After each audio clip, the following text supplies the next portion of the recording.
Alô, amigos do canal Momento História. Vamos iniciar a série falando sobre alguns imperadores romanos. Essa série nós vamos iniciar com o imperador Júlio César. Vamos ver como surgiu, o primeiro imperador romano, como ocorreu a transformação de república para império. Entender um pouco também sobre como ele foi assassinado. E, na sequência, vamos falar sobre o imperador que era seu sobrinho neto, Otaviano ou Otávio. Dê atenção à narrativa em vídeo. I don't ever slow up, no I don't take shit. I got no love for the fakeness. If you wanna play tough and wanna hate this, I'll always show up. I don't ever slow up, no I don't take shit. I got no love for the fakeness. If you wanna play tough and wanna hate this, I'll always show up and make a statement. I don't... Durante o antigo Império Romano, muitos homens deixaram seus nomes marcados para sempre no curso da história. Alguns serão lembrados como corajosos e astutos comandantes. Outros conquistaram a fama de serem cruéis e até mesmo covardes. Mas um nome continua a ecoar através dos séculos: Caio Júlio César. Júlio César nasceu em 13 de junho do ano 100 a.C. Quando criança, César já demonstrava ter aptidão para aventuras, já que era um garoto corajoso, ativo e bem disposto. Mas ainda, aos 16 anos, sua vida sofreria uma grande mudança. Seu pai havia falecido e César subitamente se transformou no chefe da família. Júlio César era sobrinho de Caio Mário, um grande general e político que ficou famoso por suas vitórias militares e por suas reformas que reorganizaram o modelo das legiões romanas. Mário era conhecido por ter uma personalidade magnética e por ser muito respeitado pelos soldados que lutavam ao seu lado. Isso, sem dúvida, influenciou o caráter do jovem Júlio César, que via em seu tio um modelo a ser seguido. Mas durante sua adolescência, seu tio entrou em guerra civil contra o ambicioso Lúcio Cornélio Sila, onde lutaram pelo controle da cidade de Roma. Em meio ao caos dessa guerra civil, Júlio César se casou com a filha de um aliado político de seu tio.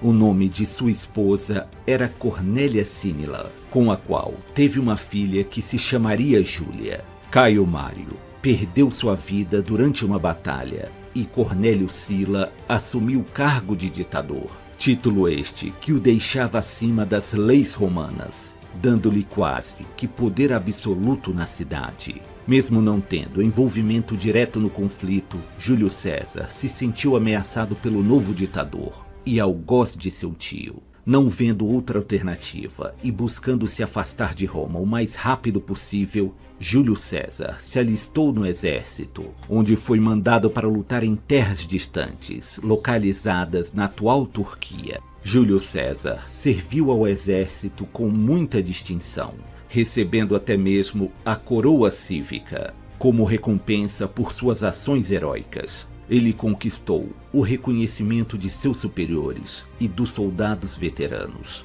demonstrando ter um futuro promissor como comandante militar. No ano 78 a.C., Júlio César recebeu a notícia que o rival de sua família estava morto. O ditador havia falecido de maneira repentina, e para Júlio César isso significava a chance de voltar para casa.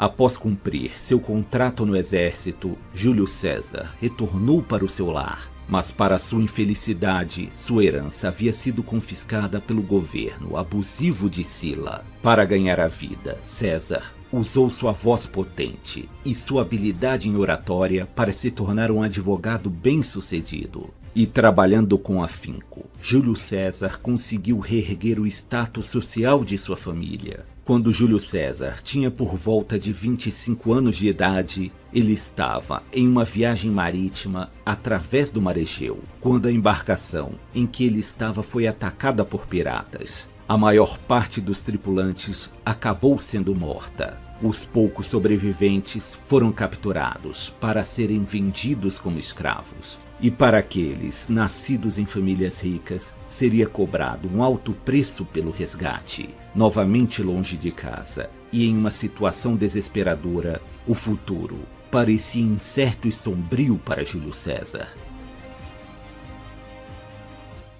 Os dias pareciam se arrastar vagarosamente enquanto Júlio César era mantido como prisioneiro em um navio pirata. Quando seus captores descobriram que Júlio César fazia parte de uma família bem abastada, passaram a exigir uma grande soma em dinheiro para libertá-lo. Os piratas demandaram uma grande quantidade em moedas de prata em troca da vida de César, um valor que era absurdo para a época. Mas Júlio César sempre foi um homem orgulhoso e destemido. Ele disse aos piratas que sua vida valia muito mais do que o que foi exigido, mas os advertiu que uma vez livre, ele iria vasculhar os mares atrás destes piratas e teria sua vingança. Os piratas riram de César e durante toda a viagem zombaram dele por sua arrogância. O resgate foi pago e César estava finalmente em liberdade e agora estava pronto para obter sua vingança.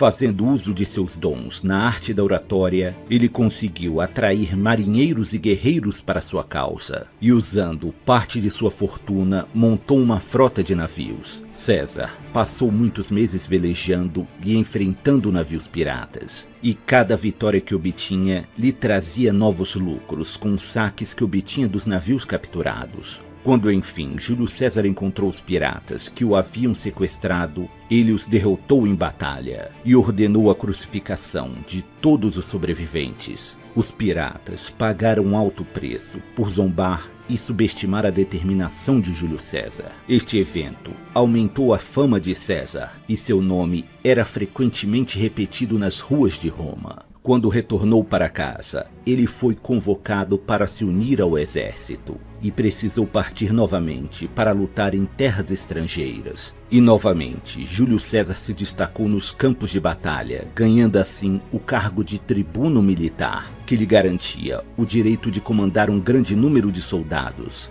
e a oportunidade de se candidatar a cargos públicos. Júlio César finalmente retornou para Roma no ano 69 a.C., dando início à sua carreira política, assumindo um novo cargo no Senado romano. Sua esposa Cornélia havia engravidado novamente e tudo parecia estar seguindo um rumo tranquilo na vida de César. Mas, para a infelicidade de Júlio, sua amada esposa faleceu naquele mesmo ano devido a um parto cheio de complicações, que ceifou sua vida e a de seu bebê.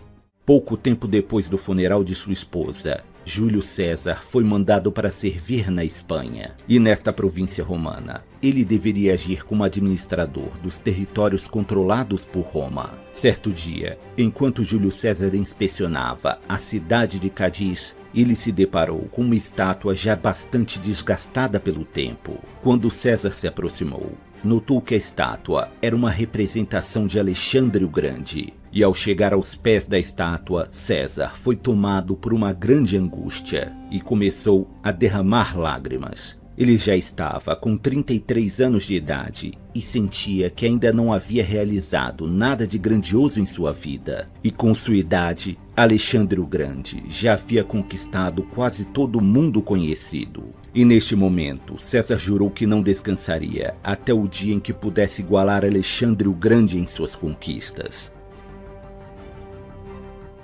Júlio César cumpriu muito bem seu papel na província romana da Espanha. Ele ganhou fama como bom governador e subjugou duas tribos locais que haviam se revoltado contra a ocupação romana. Mas César não estava satisfeito em ter que passar tanto tempo longe de Roma. E logo após ter cumprido o tempo de serviço exigido na Espanha, retornou para sua cidade natal. De volta a Roma, Júlio concentrou seus esforços para alcançar novos cargos políticos. César almejava o cargo de Pontífice Máximo, que era o mais alto cargo de sacerdote da religião romana. No entanto, ele estava concorrendo contra 2 senadores de alto nível, e para continuar sua campanha, César gastou quase toda a sua fortuna pessoal. Júlio César sabia que não podia falhar em conseguir o novo cargo. Caso contrário, ele iria à falência e sua carreira política estaria acabada. Tal campanha exigia muitos recursos financeiros, e para contornar este problema, Júlio se aliou a Marco Licínio Crasso, que era um poderoso político que tinha a fama de ser o homem mais rico de Roma. Crasso pagou metade das dívidas de Júlio César e se tornou o fiador do restante, se provando um valioso aliado. Júlio César conseguiu vencer as eleições e assumir o cargo que desejava, mas ainda estava preso a uma dívida gigantesca com Marco Crasso. Esta aliança não passou despercebida por outros homens poderosos. O renomado General Pompeu, que tinha uma voz ativa no Senado romano e era respeitado e até mesmo temido pelos outros senadores, viu com maus olhos a crescente ambição de Júlio César e passou a manter uma vigilância constante naquele homem, que parecia se destacar acima de todos os demais. Os anos passaram e em 60 a.C., César se candidatou para o cargo de cônsul, sendo este o mais alto cargo da República Romana. Como cônsul, Júlio César teria uma grande autoridade na cidade de Roma, podendo até mesmo ficar imune contra as leis da cidade e ser absolvido de qualquer acusação de crime. César saiu vitorioso das eleições e agora, com o poder do cargo de cônsul nas mãos, se mostrava um homem perigosamente ambicioso. Neste mesmo ano, Júlio César se casou com Calpurnia Pisônia, que seria sua esposa pelo resto de sua vida. Enquanto isso, o general Pompeu começava a demonstrar publicamente sua aversão a Júlio César, e seu aliado Marco Crasso também era alvo de seu descontentamento.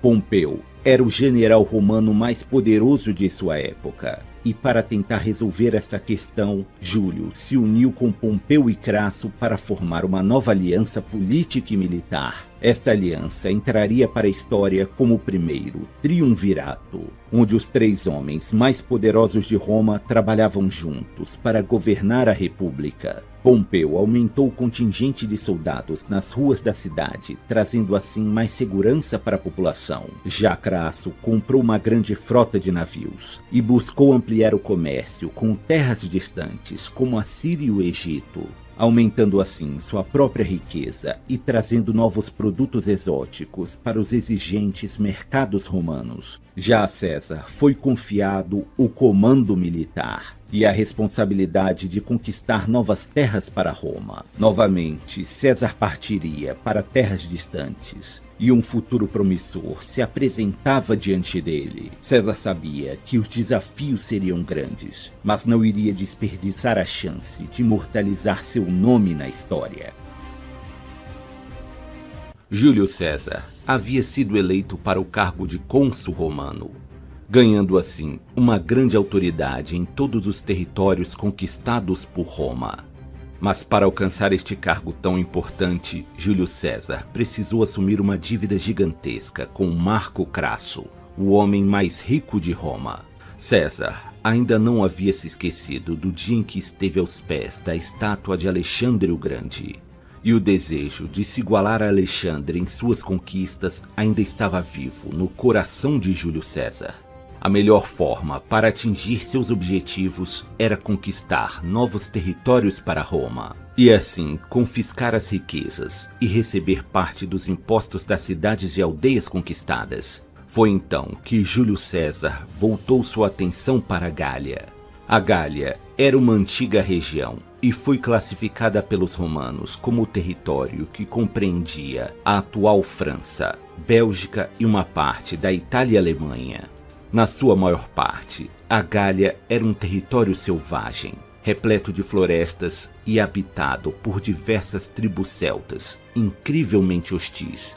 Com todos esses obstáculos, a Gália não era exatamente um lugar fácil de ser invadido, e muito menos de ser conquistado.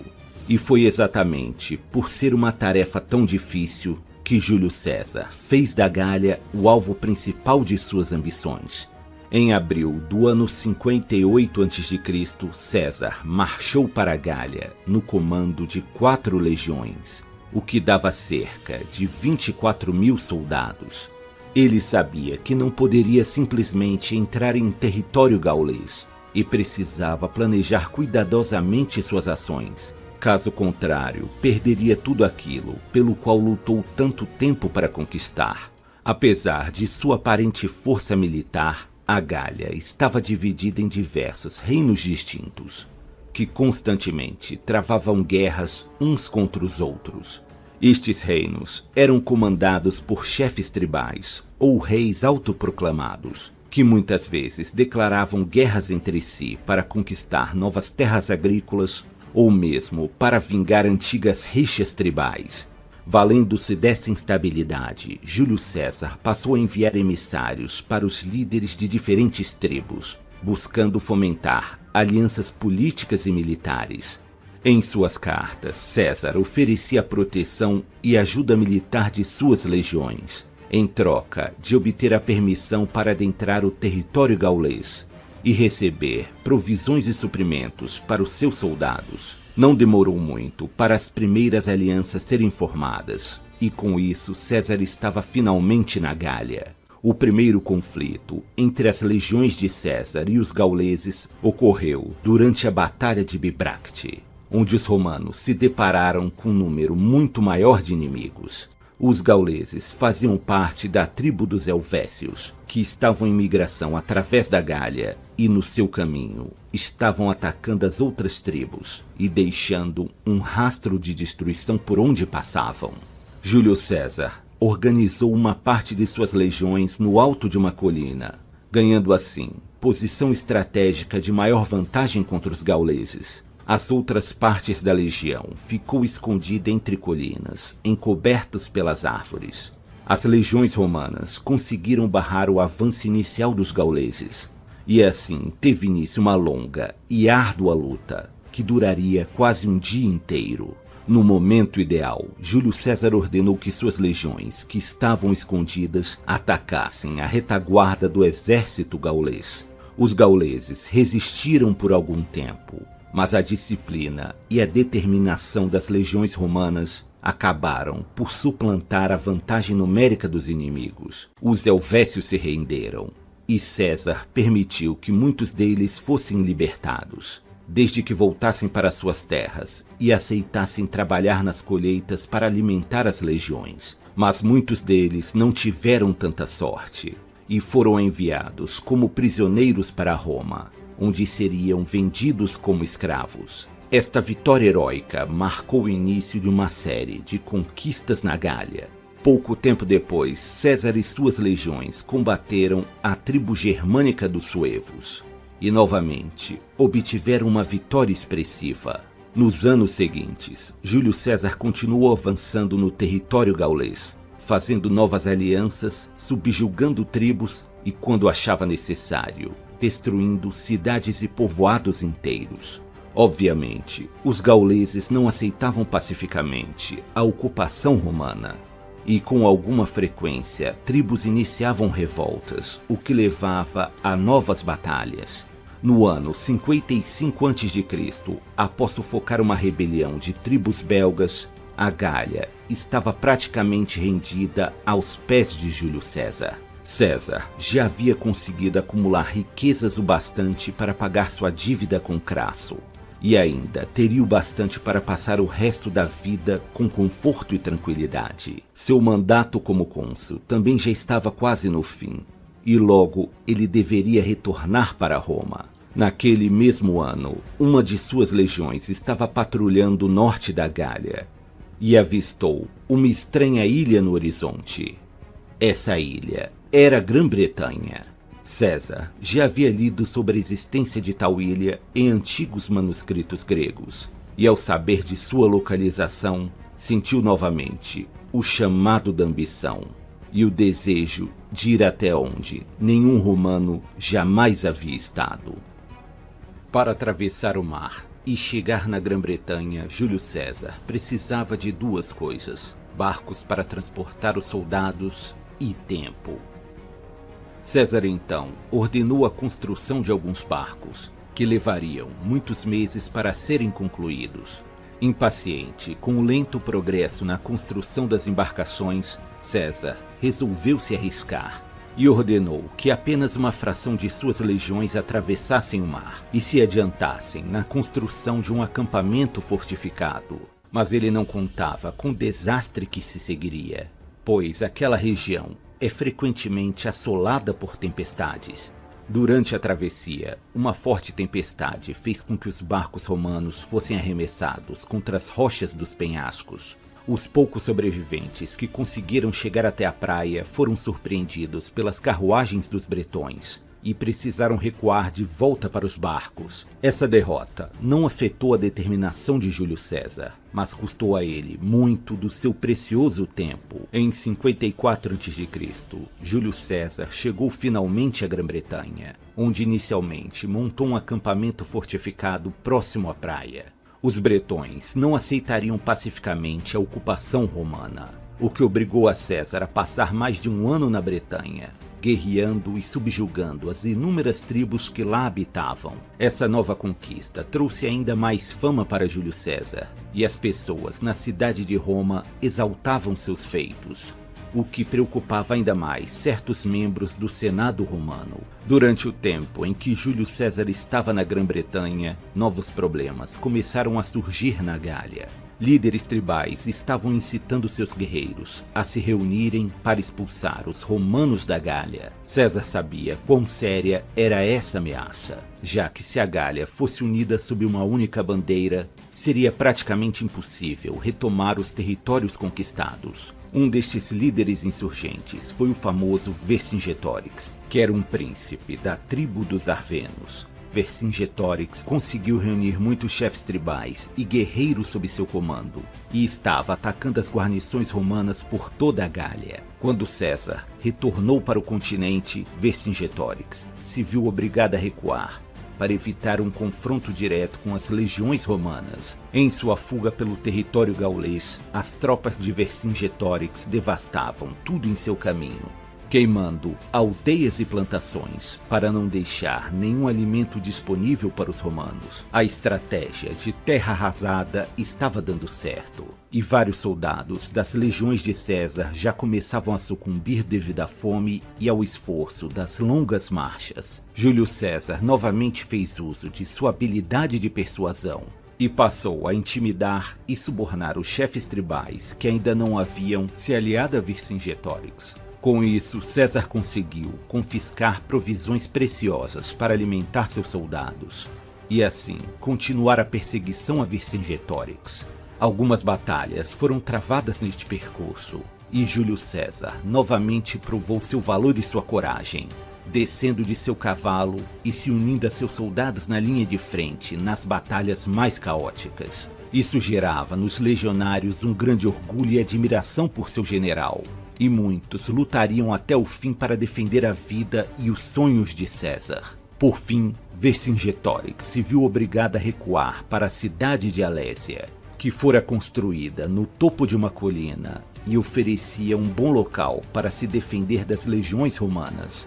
O cerco de Alésia foi um dos mais famosos da história, e tanto Júlio César quanto Vercingetorix precisaram usar o máximo de suas capacidades como comandantes. César cercou a cidade de Alésia e sabia que tentar entrar na cidade à força lhe custaria a vida de muitos de seus legionários.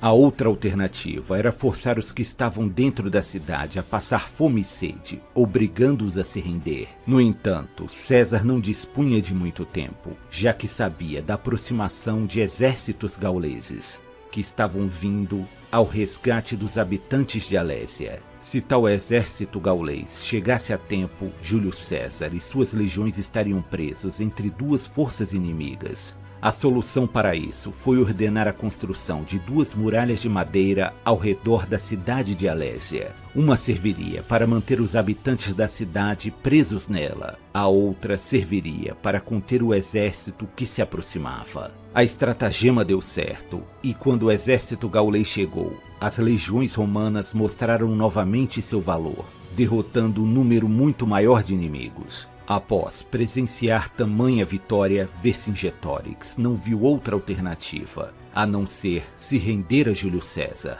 Em um dia que entraria para a história, Vercingetorix vestiu orgulhosamente sua armadura e cavalgou sozinho até o acampamento romano.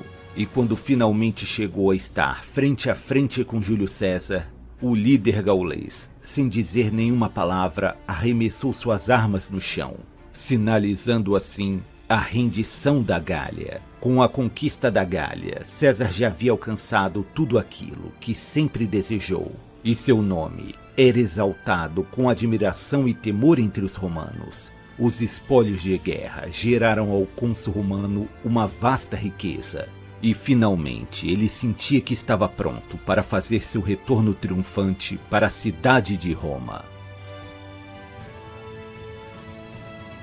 Júlio César realizou a incrível façanha de conquistar a Gália, e até mesmo os bretões em sua longínqua ilha estavam de joelhos diante do poderio militar do romano.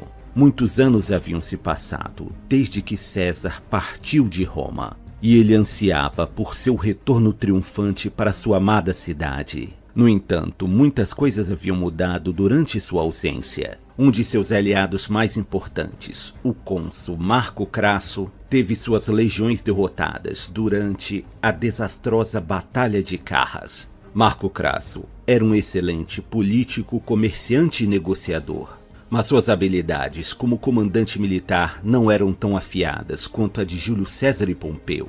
A grande derrota de suas legiões lhe custou sua vida. E com isso, a aliança do triunvirato estava desfeita, permitindo ao general Pompeu tomar o controle político de Roma. A crescente fama e riqueza de Júlio César incomodava profundamente o general Pompeu, que desde o início já nutria grande desprezo por César. Sem a presença de Marco Crasso no Senado para apoiar Júlio César, o general Pompeu não via mais razão para tolerar a existência de César, e passou a fazer sérias acusações contra ele. Em suas acusações, Pompeu alegava que Júlio César havia estendido ilegalmente o prazo de suas campanhas na Gália, que deveriam ser de apenas 5 anos. Mas Pompeu sabia que isso não era verdade, já que havia se encontrado secretamente com Marco Crasso e Júlio César para decidir os rumos da cidade. E nesta reunião, eles concordaram em dar mais 5 anos para César concluir a conquista da Gália. Outra acusação era de que Júlio César havia usado a força de suas legiões para benefício próprio e enriquecer às custas do Senado romano.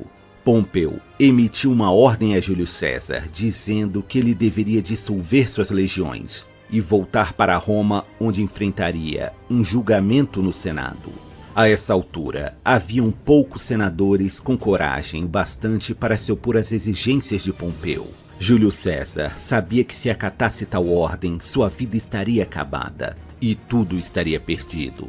Ele decidiu ignorar a ordem de Pompeu e marchou para Roma com suas legiões para exigir o devido respeito, mesmo que isso tivesse que ser feito à força.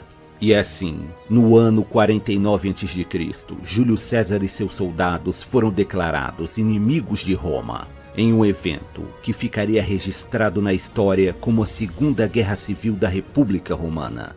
Tal declaração não abalou César, pois já sabia da aversão de Pompeu contra ele, e um confronto direto entre os dois generais seria inevitável. Júlio César se viu diante da triste realidade de que para voltar para casa ele teria que atacar sua própria cidade. Pompeu era um general experiente e sabia que a cidade de Roma não estava preparada para resistir por muito tempo contra as legiões veteranas da Gália. Ele precisava trazer mais soldados para defender a cidade, e para isso ele convocou as legiões que estavam servindo na Grécia e em outras proximidades. E assim começou uma corrida contra o tempo, onde Pompeu aguardava ansiosamente a chegada de mais soldados, enquanto César marchava o mais rápido possível para chegar em Roma antes dos reforços de Pompeu. Para piorar a situação de César, ele tinha em seu caminho o rio Rubicão. A nenhum general romano era permitido atravessar o Rubicão com suas legiões, Cruzar o rio seria um caminho sem volta para César, e neste contexto ele proferiu uma de suas mais famosas frases: "Ale iacta est", a sorte está lançada. Atravessar o rio com todo o seu exército levaria um tempo gigantesco, e César não dispunha deste luxo, decidindo então se arriscar e se adiantar com apenas uma de suas legiões em marcha forçada. As demais legiões seguiriam logo atrás em ritmo mais lento e conservando suas forças para a batalha vindoura. Dias angustiantes se passaram para ambos os comandantes, mas os legionários de César novamente provaram seu valor e chegaram a Roma com uma velocidade assombrosa. Não vendo outra alternativa, Pompeu reuniu sua guarda pessoal e, junto com alguns senadores e aliados, abandonou a cidade de Roma pouco antes da chegada de César. Pompeu se dirigiu para a cidade romana de Brundísio, de onde embarcou para a Grécia com o plano de se reunir com as legiões que lá estavam e, em seguida, contra-atacar Júlio César. Quando Júlio César finalmente adentrou os portões da cidade, as ruas estavam praticamente desertas. Os cidadãos romanos não tinham certeza sobre as verdadeiras intenções de César.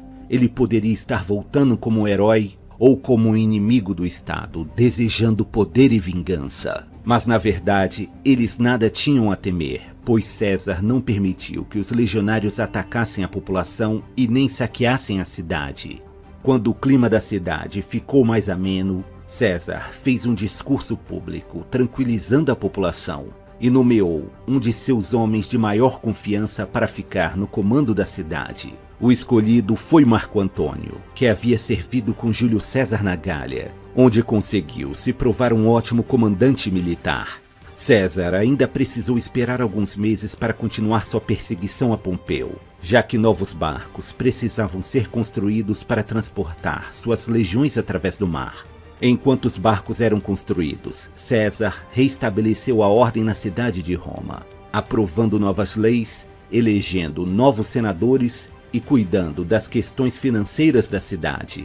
Ainda enquanto aguardava o término da construção dos barcos, César foi até a Espanha, onde derrotou apoiadores de Pompeu e assim garantiu que Roma não seria atacada enquanto ele estivesse rumando para a Grécia. Em 48 a.C., Júlio César e Pompeu finalmente se enfrentaram na Batalha de Dirráquio, que ocorreu na região de Épiro, na Grécia.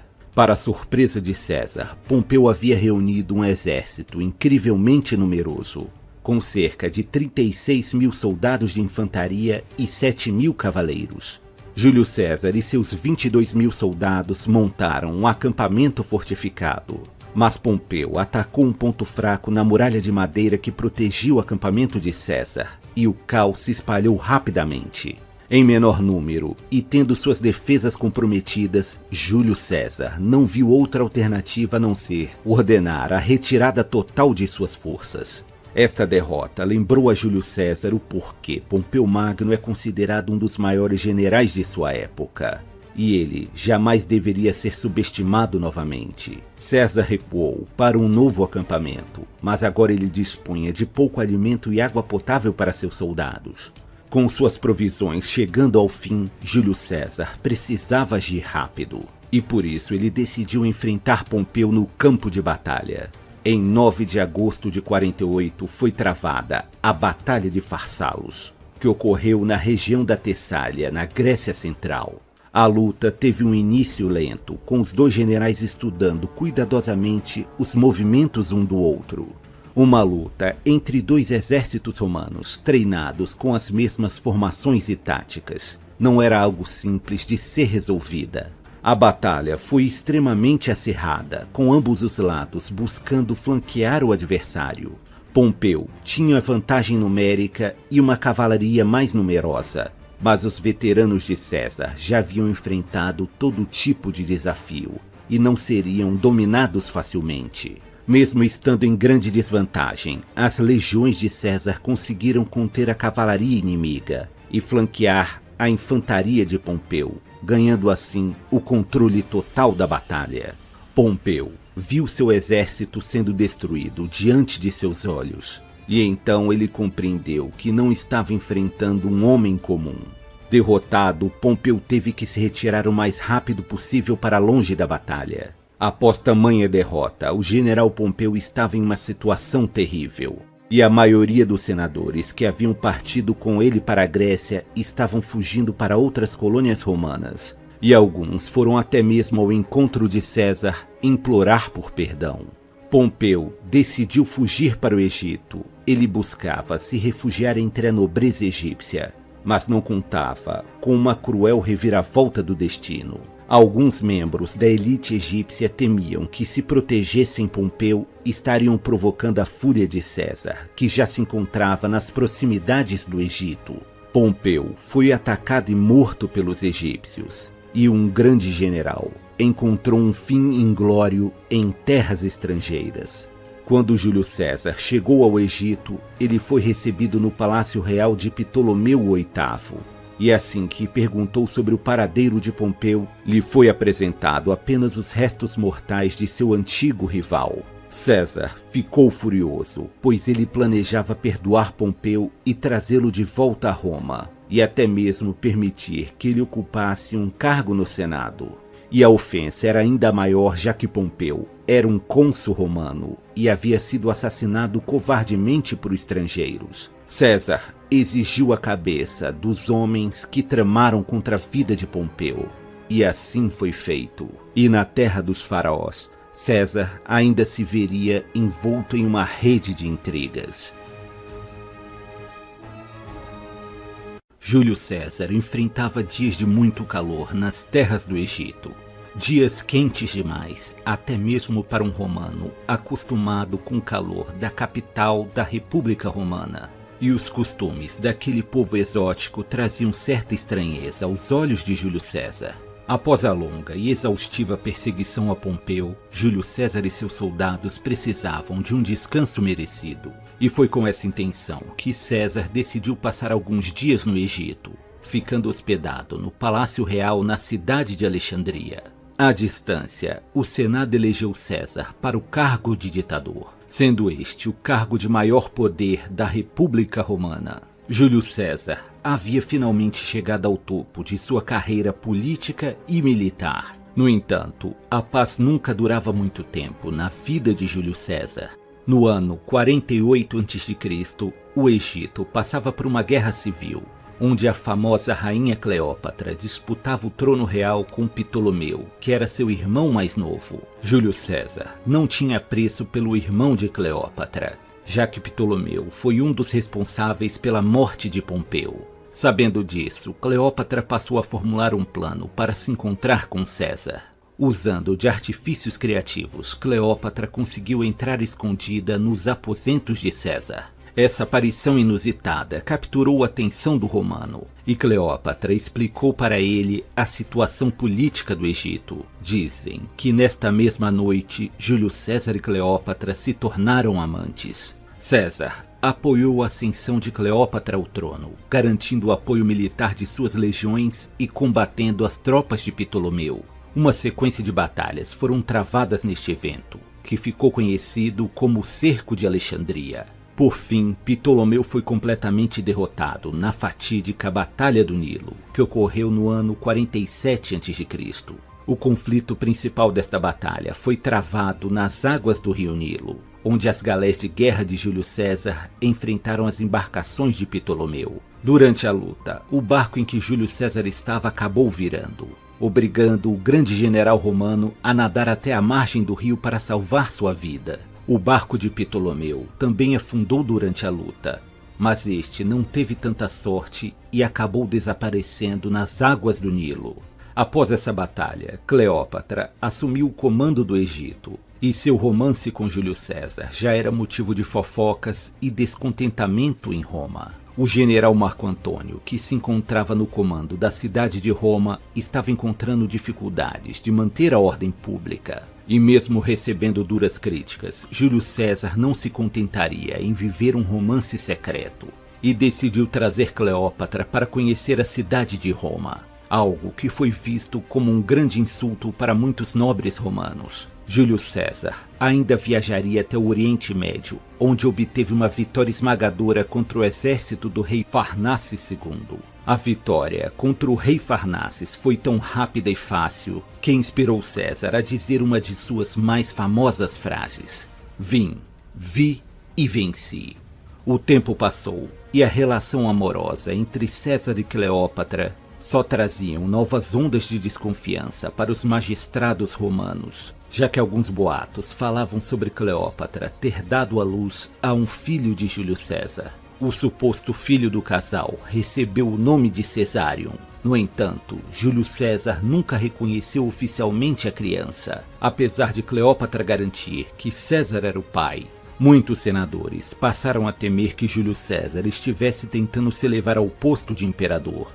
E gerando um filho com a poderosa rainha do Egito, ele estaria dando início a uma linhagem de herdeiros com direito para comandar tanto os territórios romanos quanto os territórios egípcios. E além disso, sempre haviam aqueles senadores e nobres romanos que não gostavam de Júlio César e estavam sempre procurando razões para criticar suas ações. Alguns desses senadores eram antigos apoiadores de Pompeu, que mesmo escolhendo o lado do inimigo foram perdoados por César. E para piorar as coisas, houve uma ocasião durante o festival conhecido como Lupercalia, onde Marco Antônio tentou colocar sobre a cabeça de César um diadema com folhas de carvalho, típicas dos reis gregos. O gesto deveria ter sido um tipo de brincadeira, mas foi muito mal visto por aqueles presentes na festa, mesmo César tendo retirado o adereço rapidamente. Júlio César parecia não se importar muito com a opinião de seus opositores e passou a delegar cargos políticos para amigos e membros de sua família, e passou a criar leis que eram aprovadas sem o consentimento do Senado. Com isso, César aumentava ainda mais seu poder e sua esfera de influência sobre a cidade. Mesmo com todas as conquistas, César ainda desejava iniciar uma nova campanha militar contra o poderoso Império Parta, que se mantinha firme contra as investidas romanas. No ano 44 a.C., o Senado romano nomeou Júlio César como ditador perpétuo, garantindo a ele o direito de exercer o cargo pelo resto da vida. Aos 55 anos de idade, Júlio César se mantinha indomável, e sua ambição parecia não ter fim, o que aumentou a insegurança de seus opositores no Senado, que passaram a arquitetar um plano contra a vida do grande general. O principal entusiasta da conspiração contra César foi o senador Caio Cássio Longino, que não poupou esforços para convencer outros membros do Senado a se unirem à sua causa. No dia 15 de março do ano 44 a.C., Júlio César se dirigiu ao Teatro de Pompeu, onde aconteceria uma sessão do Senado romano. Naquele mesmo dia, Marco Antônio tomou conhecimento de um plano que atentava contra a vida de César, e este correu para avisar César do perigo. Ao entrar no Senado, César foi recebido cordialmente pelos senadores. Entre eles estava o seu sobrinho Marco Brutus, pelo qual César mantinha um grande apreço. Para não levantar suspeitas, um dos senadores entregou um pergaminho contendo uma petição para César analisar. Os demais senadores se aproximaram, fingindo estar interessado em ler o que estava escrito no pergaminho. Neste momento, o senador mais próximo sacou uma adaga que estava oculta em seu próprio manto e agarrou a toga de César. Júlio César tentou se desvencilhar de seu atacante, mas o senador começou a gritar por ajuda, cobrando a participação dos outros membros da conspiração. César foi atacado por 60 senadores, sendo mortalmente ferido por cerca de 23 golpes de adaga. Um dos últimos atacantes foi seu próprio sobrinho, Marcus Brutus, que teria desferido o golpe final.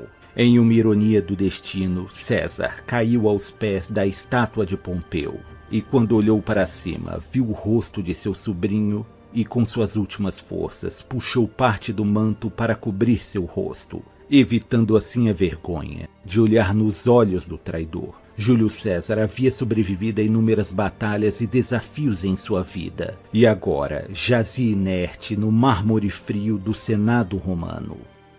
Não há registros precisos sobre as últimas palavras de Júlio César. A frase, "Até tu, Brutus", está cristalizada no imaginário popular, Mas esta foi uma criação de William Shakespeare, em sua peça que retrata Júlio César. Mas escritores como Suetônio e Plutarco acreditam que César não tenha dito nenhuma única palavra no momento de sua morte. Após o assassinato de César, a maioria dos senadores fugiu rapidamente do Senado, temendo serem pegos pelos soldados leais a César. Os conspiradores acreditavam que com a morte de César, eles trariam novamente o poder político da cidade para as mãos do Senado, mas não contavam com a revolta popular que isso causaria. César era visto como um herói pela maior parte da população romana. E quando a notícia de sua morte se espalhou, os cidadãos de Roma começaram a se reunir em massa para protestar contra o ocorrido. O corpo de Júlio César foi trazido para ser cremado em um local público, como mandava a tradição da época. Um grande número de pessoas compareceu à cerimônia e, como gesto de despedida, atiravam madeira e objetos pessoais na pira funerária, fazendo com que o fogo se elevasse a tal ponto que danificou o prédio do Senado. A multidão saiu em perseguição contra os conspiradores Cássio e Brutus, que em meio à confusão conseguiram fugir para a Grécia. A rainha Cleópatra e seu filho Cesário encontravam-se em Roma na ocasião, mas retornaram às pressas ao Egito após a morte de Júlio César. Marco Antônio leu em praça pública o testamento de Júlio César, onde ele apontava seu sobrinho neto, Caio Otávio, como seu sucessor, e dando a ele o direito a usar o nome César. Caio Otávio mudou seu nome para Caio Júlio César Otaviano, e alguns anos depois da morte de seu tio, ele foi coroado como o primeiro imperador romano. E os imperadores romanos seguintes passaram a incluir o nome César em seu próprio nome.